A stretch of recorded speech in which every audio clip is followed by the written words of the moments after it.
Aujourd'hui, Benyamin Netanyahou a annoncé que l'armée israélienne entrerait avec toute sa force dans la bande de Gaza. Mais alors, avec quels objectifs? Une pression supplémentaire sur le Hamas ou bien, à horizon plus lointain, l'occupation durable de la bande de Gaza, le déplacement, la déportation même de la population gazaoui? Pour en discuter, pour en débattre, même deux invités. Amélie Ferret, bonsoir. Bonsoir.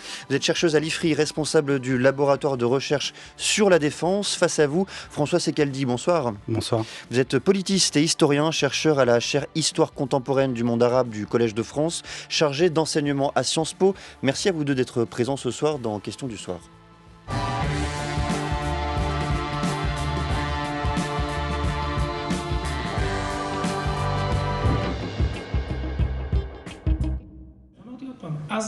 Gaza sera complètement détruite, simplement parce qu'elle est une infrastructure terroriste. Les civils seront envoyés au sud, au-delà de l'axe de Morag, dans une zone humanitaire sans Hamas ni terrorisme.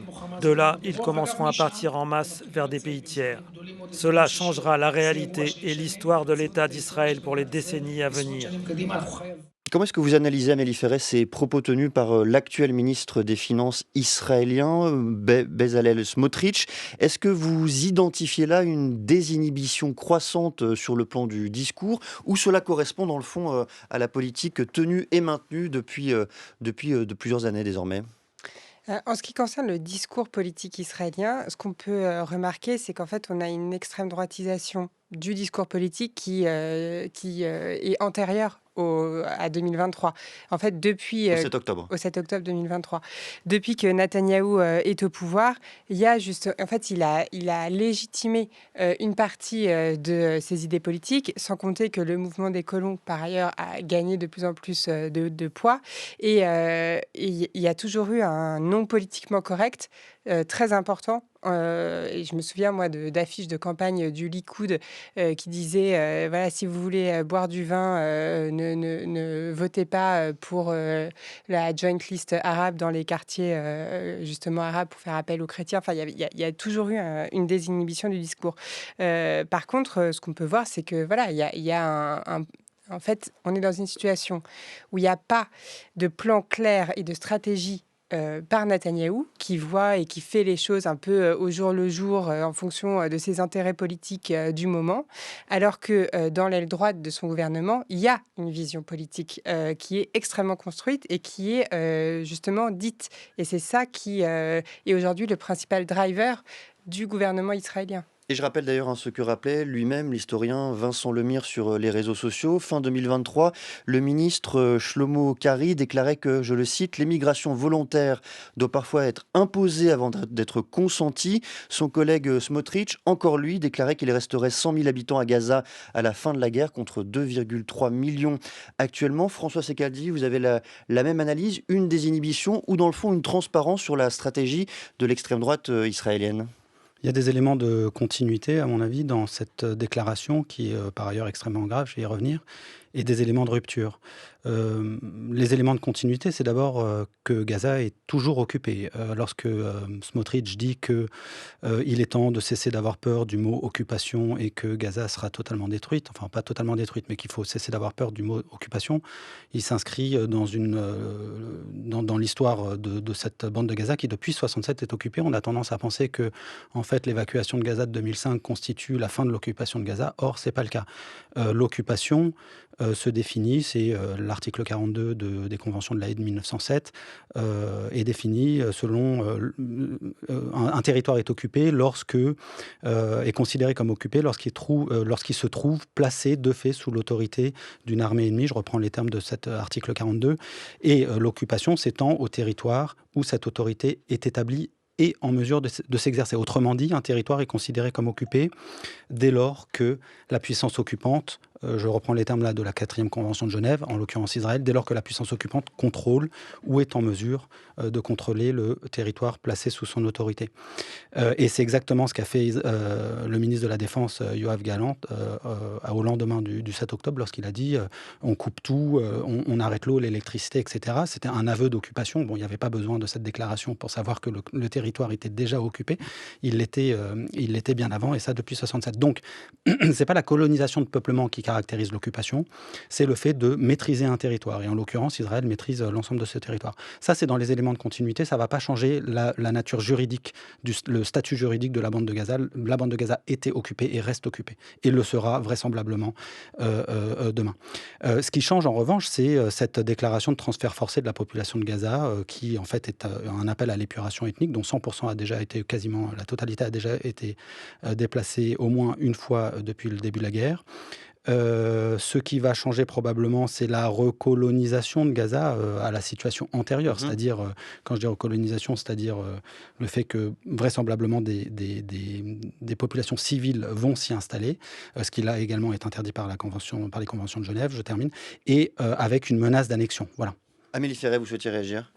Oui, en fait, je pense que ce qui est important de noter, c'est que il y a un discours qu'on retrouve beaucoup dans l'état-major israélien, qui n'est pas un discours qui est aligné sur les déclarations d'extrême droite de Smotrich et aussi de Du Ben gouvernement Gvir. israélien? Exactement.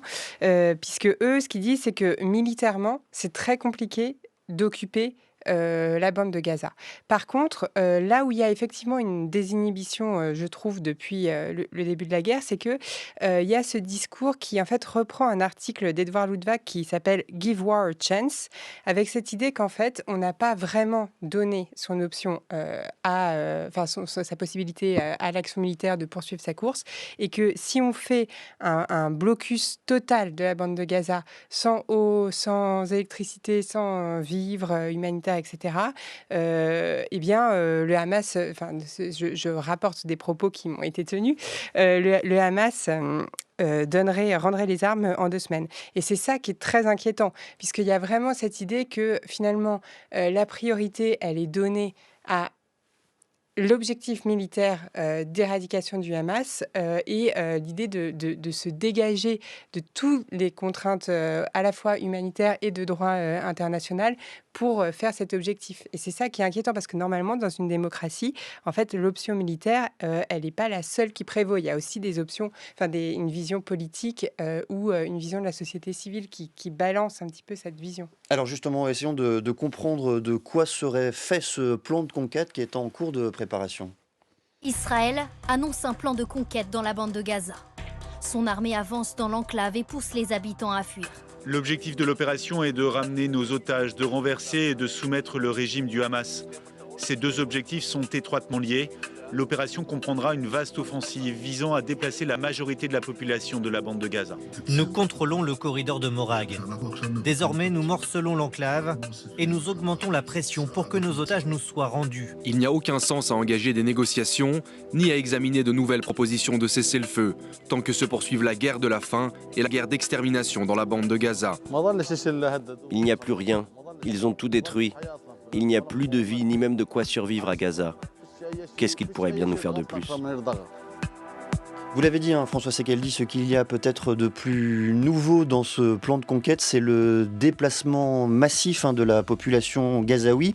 Pour les mettre où? Pour en faire quoi concrètement? Est-ce qu'on le sait, ça? Il y a déjà une contradiction qui m'apparaît chaque jour dans cette injonction à déplacer les Palestiniens, c'est qu'on ne leur laisse pas la possibilité de se déplacer.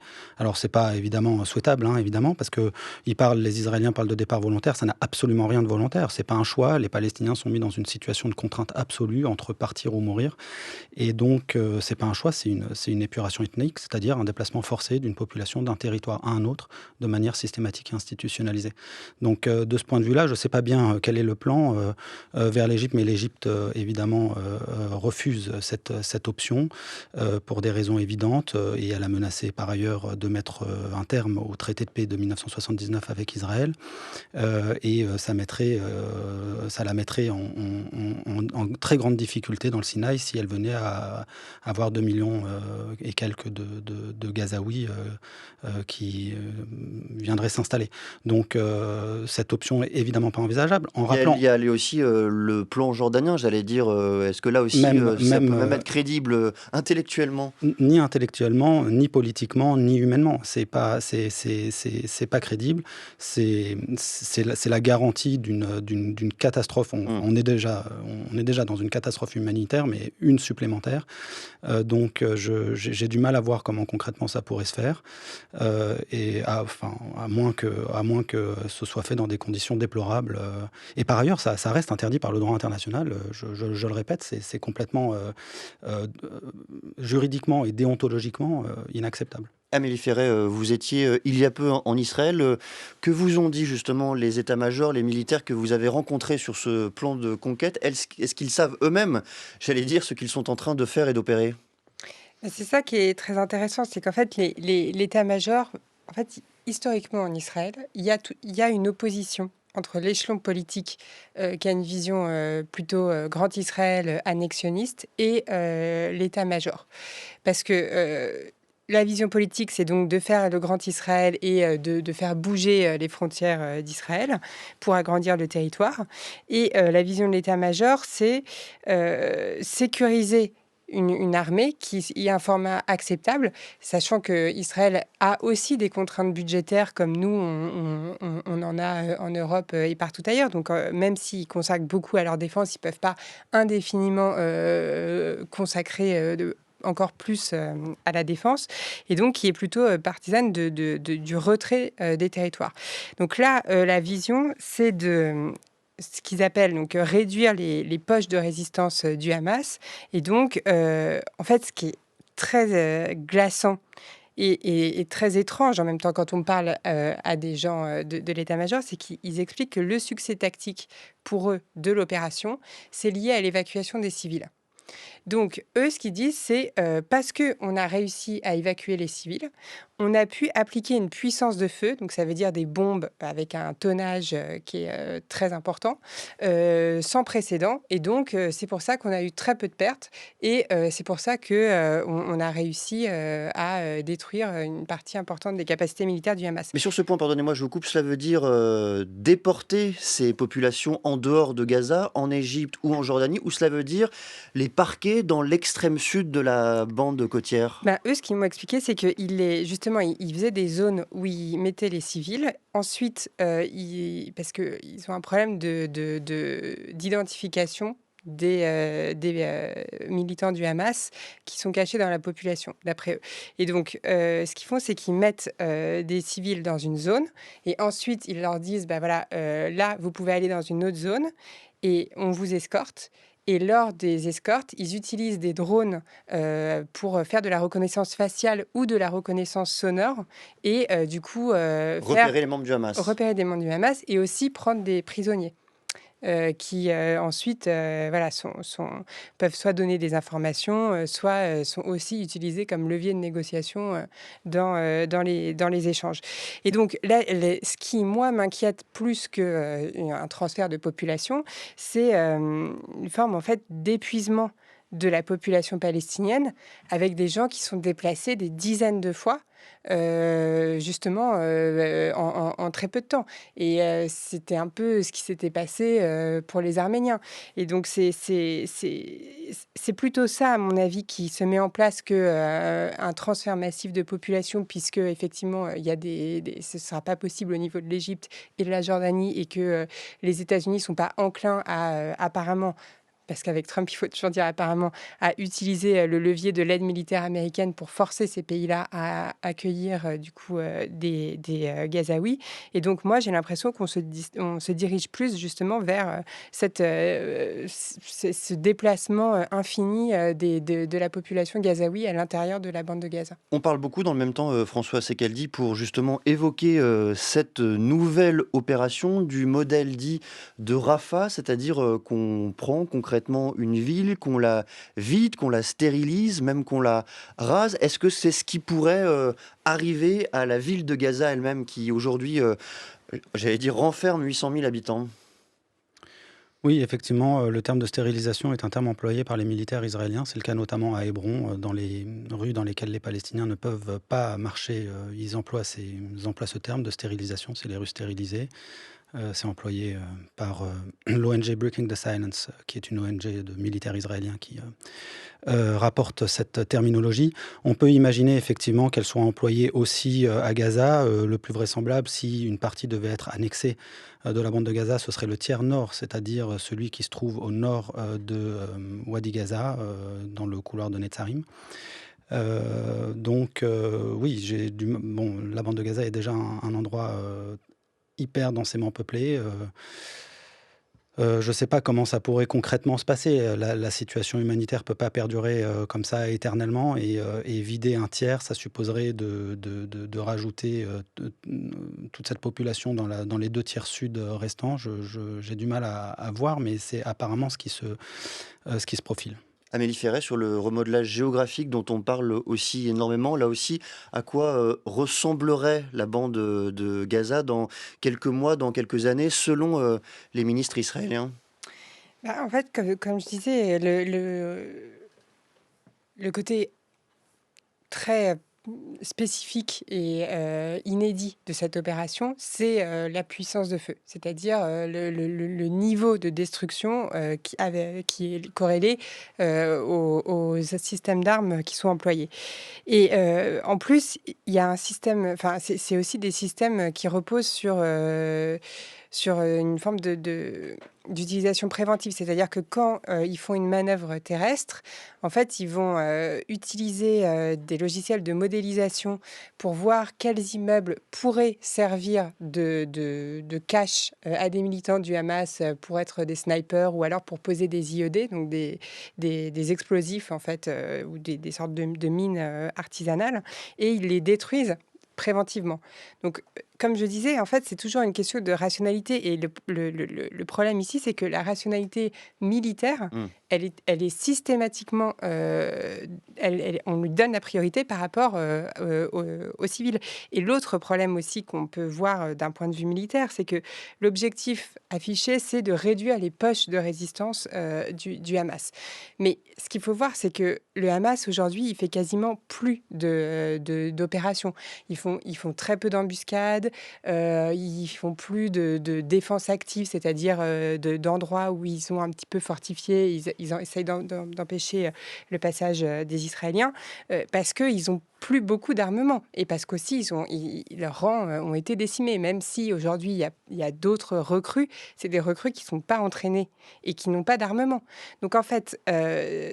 si on veut mettre fin à cette guerre, ce qu'il faut, c'est proposer une alternative politique, parce que militairement, le travail, il est quasiment fait. Si le travail, c'est de réduire la menace militaire posée par le Hamas. François Sekeldi, est-ce qu'une présence militaire israélienne au long cours dans la bande de Gaza pourrait prendre la forme de ce qui avait déjà prévalu en 1967 et en 2005, par exemple?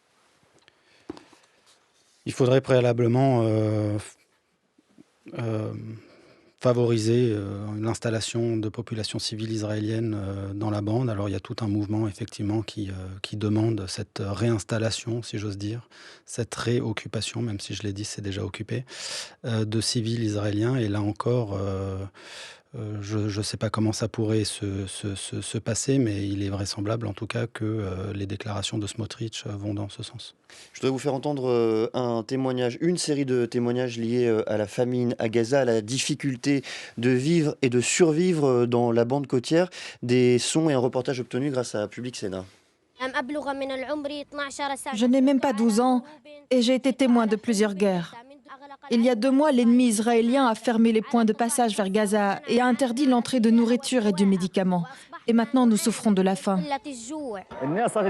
Regardez les gens dans cette cantine communautaire. Il n'y a pas assez à manger. Elle ouvre un jour, puis reste fermée 10 jours. J'attends depuis plus de 5 heures pour une assiette de riz. Je n'ai aucun revenu. Si la cantine nous donne à manger, on mange. Sinon, on reste affamé. Jusqu'à quand ça va durer? J'ai reçu de la farine de certaines personnes, mais elle est avariée et non comestible.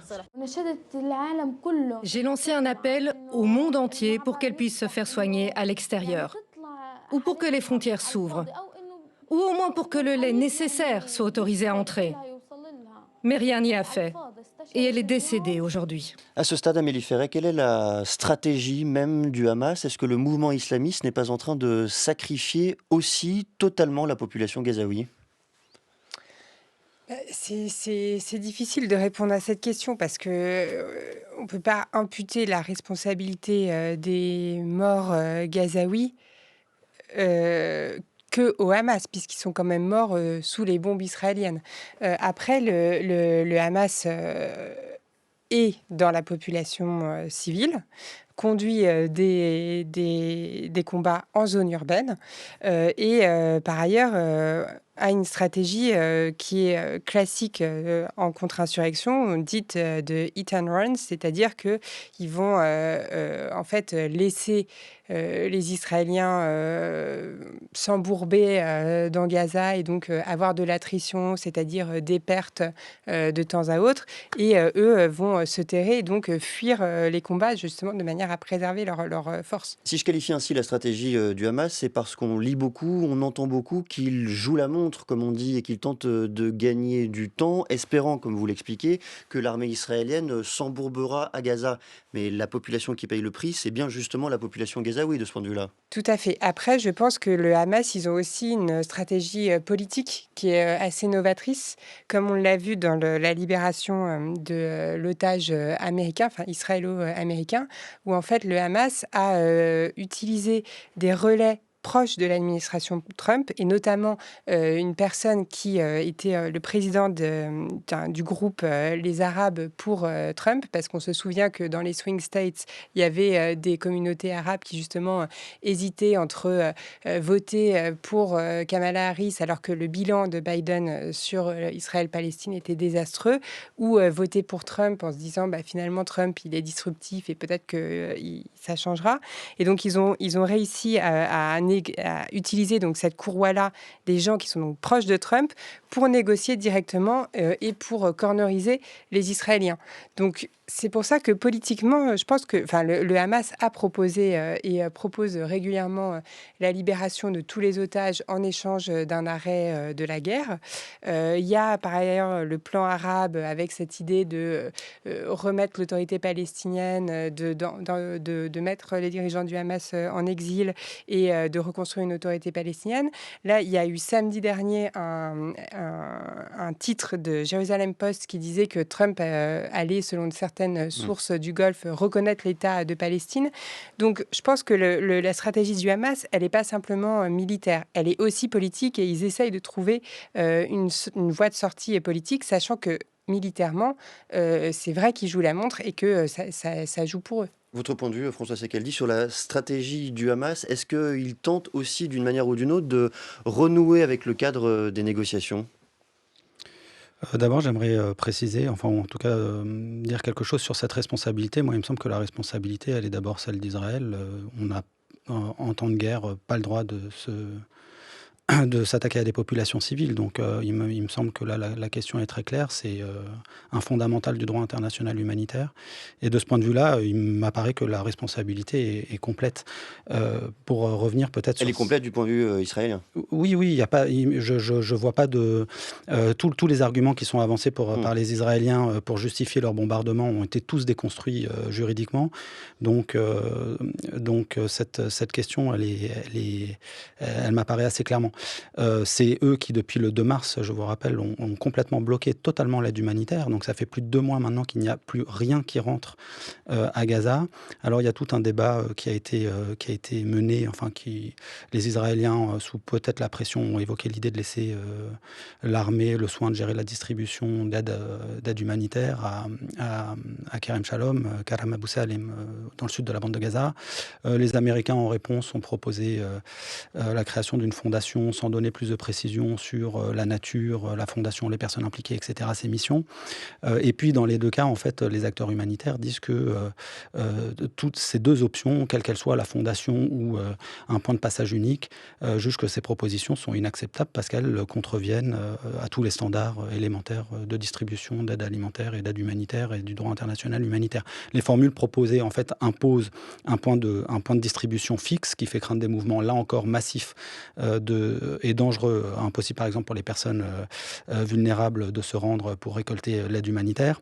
L'UNICEF a estimé même que ça pourrait être un moyen de déplacer de force, en fait. C'est une méthode de déplacement.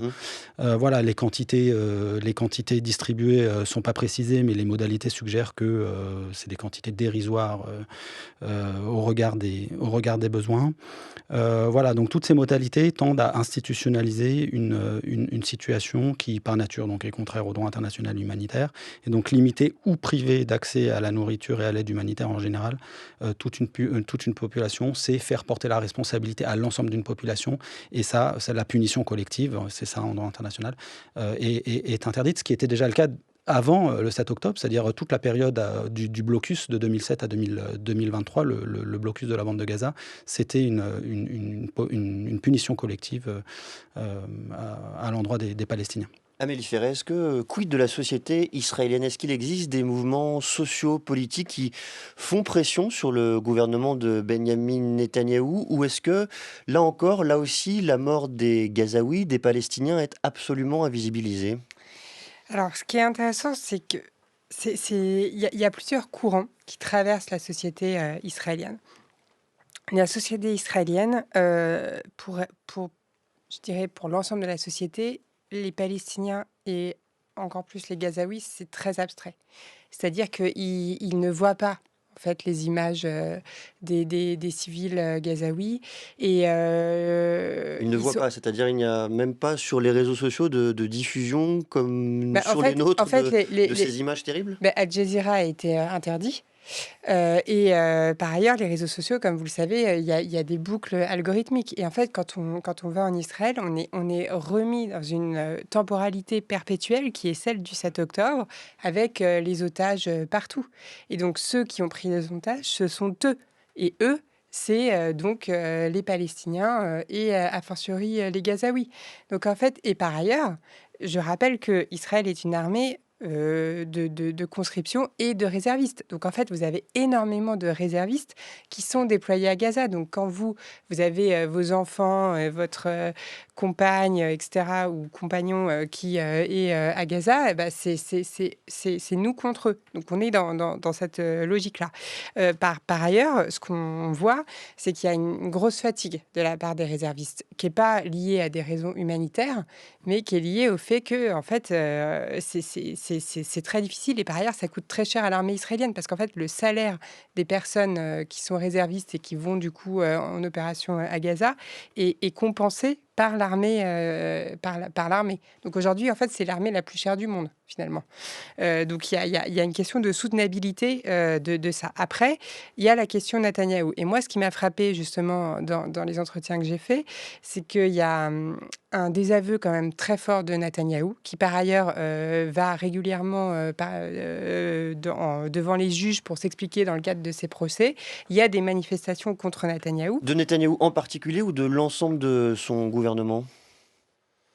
De Netanyahou en particulier. À cause des faits de corruption et à cause de son sacrifice en fait, des otages, qui n'est pas vu comme un sacrifice pour un idéal politique, comme c'est le cas des colons, pour le Grand Israël, mais qui est vu comme un sacrifice simplement à des fins personnelles pour sauver sa peau. Et c'est ça qui passe très mal. Voilà. Après, toute la société israélienne n'est pas convaincus et d'ailleurs beaucoup ne veulent pas réoccuper Gaza. C'est une partie de la société israélienne, une partie d'ailleurs qui ne va pas faire son service militaire, mais ça ne veut pas dire qu'ils sont prêts à reconnaître le droit aux Palestiniens d'exister. Et c'est cette tension-là qu'il faut bien comprendre.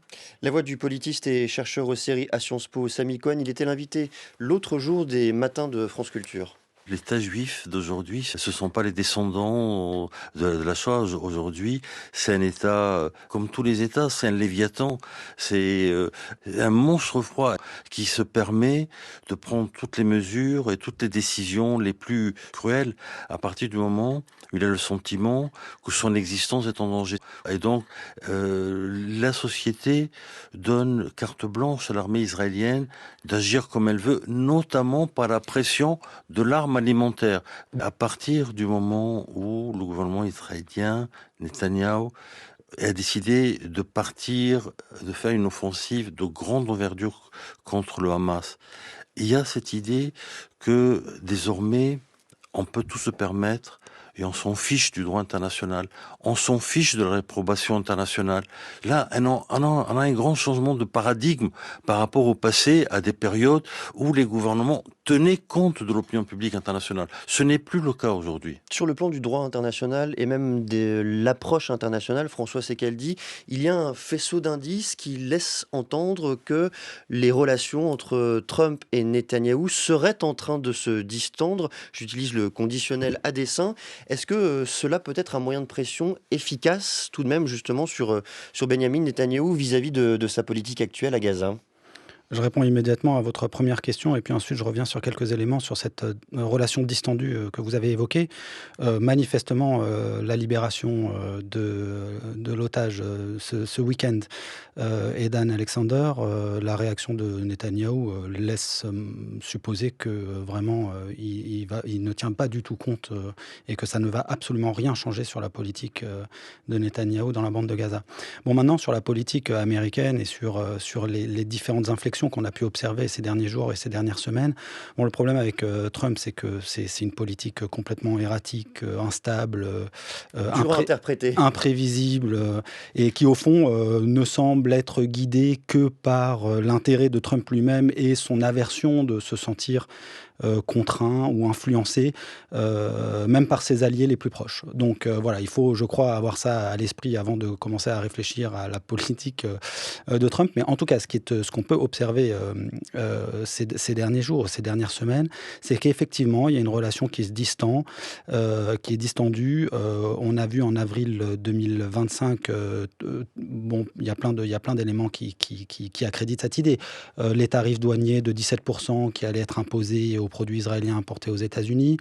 Sur le dossier turc et syrien, il apparaît vraisemblablement que les États-Unis préféreraient que la Turquie prenne en charge la situation en Syrie. Il apparaît également, mais bon, c'est un peu difficile à mesurer, que Trump s'entendrait peut-être mieux avec Erdogan qu'avec Netanyahou sur le dossier syrien.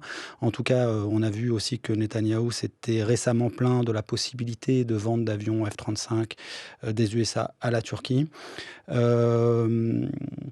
On a vu aussi qu'Israël était sorti de l'accord entre les États-Unis et les Houthis, notamment. Ils ne sont plus dans le jeu de ce point de vue-là. Il y a un accord de cessez-le-feu entre les États-Unis et les Houthis, bilatéral, c'est-à-dire sans les Israéliens, pour garantir la navigation des navires américains. Vous avez également, sur le dossier iranien, Washington qui refuse de soutenir des frappes aériennes contre l'Iran, qui privilégie les négociations, etc. Et donc là, vous avez un certain nombre d'éléments qui effectivement accrédite cette idée d'une relation distendue. Et puis le dernier en date, évidemment, c'est Trump qui décide de rompre tout contact. Alors il y a même des déclarations qui circulent disant qu'il est arrogant, etc. Et puis cet accord bilatéral entre le Hamas et les États-Unis sur la libération donc, de cet otage ce week-end. Donc il y a beaucoup d'éléments qui vont dans ce sens-là, même si il faut quand même, ça m'a fait penser, bon là c'est mon regard d'historien qui a parlé, à la fin des années 90, en fait, il y a eu pendant les accords d'Oslo un sabotage délibéré et revendiqué de Netanyahou, c'était son premier mandat en 96, de Netanyahou des accords d'Oslo. Au moment où il arrive au pouvoir, il dit « je ne me sens pas tenu par les engagements pris par les administrations précédentes, etc. » Je mets un terme à ces accords. Et puis, en fait, ça a contrasté très fortement avec le zèle de la direction palestinienne à respecter ces engagements, qui a contrasté avec ce blocage total. Bon, si bien qu'en fait, il y a eu un rapprochement assez spectaculaire, inédit, entre les Américains et les Palestiniens, où Bill Clinton, en 98, à la réunion du Conseil national palestinien, avait reconnu le droit des Palestiniens à l'autodétermination, avait parlé des démolitions, de l'histoire de la dépossession, sécession, etc. Et on avait parlé à l'époque de la déclaration Balfour des Palestiniens. Bon, on n'en est pas là, on n'en est pas à la déclaration Balfour des Palestiniens, mais il y a un peu le même phénomène où on observe Netanyahou qui bloque complètement sur tout, c'est-à-dire c'est vraiment une politique de blocage total, de sabotage délibéré face à des Palestiniens. Et là, en l'occurrence, le Hamas qui donne des gages de bonne volonté et dans lesquels on observe de manière un peu inattendue ce rapprochement entre les États-Unis et le Hamas et les Palestiniens, point d'interrogation. En tout cas, je crois, quoi qu'il arrive, qu'il ne faut pas surinterpréter ce petit rapprochement palestinien. Les États-Unis sont des alliés de très longue date des Israéliens et il est très vraisemblable que très prochainement, on revoit cette alliance ressurgir. Vous êtes d'accord, Amélie Ferret, pas de surinterprétation. On estime que ces relations distendues entre Trump et Netanyahou n'auront que peu d'impact dans le fond sur la stratégie qui est menée actuellement par Netanyahou à Gaza. En fait, c'est difficile déjà de réconcilier le Trump je vais prendre le contrôle de la bande de Gaza, le Trump de cette vidéo qui avait été faite avec de l'IA où on voyait Netanyahou et Trump danser sur les plages de Gaza, et le Trump d'aujourd'hui qui dit qu'il faut mettre fin Difficile à lire, oui. Voilà, à cette guerre terrible. Après, pour les Israéliens, en tout cas pour la droite israélienne, c'est un enjeu existentiel, le Grand Israël. Et c'est un enjeu qui, par ailleurs, est enraciné dans une vision messianique d'Israël. Donc ça, qui est Trump ou pas, ça ne va pas changer. Par contre, pour moi, le grand acteur, mais beaucoup de personnes le disent, c'est pas nouveau, c'est l'Arabie Saoudite, finalement. Et donc, c'est comment le Golfe, qui est quand même dans une vision qui veut plus simplement être des puissances régionales, mais des puissances mondiales, qui voient la recomposition du monde et qui se voient aussi entre la Chine et les États-Unis, essayent de jouer une carte. Et donc, est-ce qu'ils vont sacrifier les Palestiniens ou pas? Là, on a vu quand même que l'Arabie Saoudite avait fait un deal énorme avec les États-Unis sans qu'il y ait de normalisation avec Israël. Voilà, pour moi, c'est plutôt du côté saoudien qu'il faut essayer d'interpréter quand il y a beaucoup de brouillard du côté de Washington. François Sekaldi, vous êtes sur la même ligne. C'est l'Arabie Saoudite qui nous permet de lire dans le mar de café trumpien? C'est une bonne question. Je ne saurais pas y répondre. Je pense qu'effectivement, là, il y a eu cet accord de 142 milliards qui est complètement historique, massif, sans effectivement contrepartie diplomatique. Ça rejoint un peu ce que je disais effectivement sur cette relation distendue. C'est ce voyage-là qui se termine, cette tournée au Moyen-Orient qui se termine le 16 sans que les Israéliens ne soient inclus dans cette tournée régionale. Oui, il y a un enjeu probablement dans des pays du Golfe. Je ne saurais pas vous dire en revanche si c'est un élément central de la résolution de ce qui se passe actuellement à Gaza et en Cisjordanie. Merci à tous les deux de cette discussion. Amélie Ferret, vous êtes chercheuse à l'IFRI, responsable du laboratoire de recherche sur la défense. François Sekaldi, vous êtes politiste, historien, chercheur à la chaire Histoire contemporaine du monde arabe du Collège de France, chargé d'enseignement à Sciences Po. Vous avez co-dirigé le numéro de Confluence Méditerranée intitulé Pouvoir en Palestine. Merci à tous les deux d'être venus ce soir dans Questions du soir.